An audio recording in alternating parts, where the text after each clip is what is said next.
வணக்கம். என் பேர் அனபாரைதா. நான் 4ஆம் வகுப்பு படிக்கிறேன்.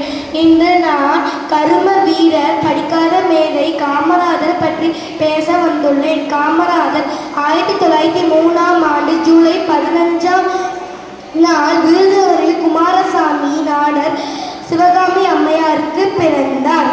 முதலில் அவருக்கு காமாட்சி என பெயர் சூட்டப்பட்டு பின்னர் காமராஜர் என மாறப்பட்டது. தமிழகத்தில் முன்னாள் முதல்வர், காங்கிரசின் தலைவர் என காமராஜர் பல முகங்கள் உண்டு. 1960 அகலில் இந்திய அரசியலில் கிங் மேக்கர் என அழைக்கப்பட்ட காமராஜருக்கு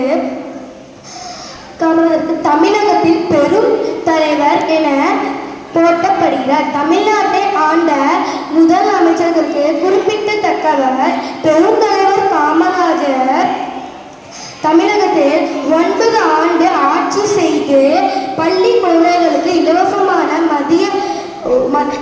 மதிய உணவும் திட்டத்தினை ஏற்படுத்தி ஏழை மக்களுக்கு முன்னேற்றத்தினை ஏற்படுத்தினார். உன்னை போல அரசியல்வாதி இனி உலகில் பிறக்க போவதும் இல்லை. உன்னை தவிர உனக்கு நிகர் வேறு யாரும் இல்லை. நன்றி.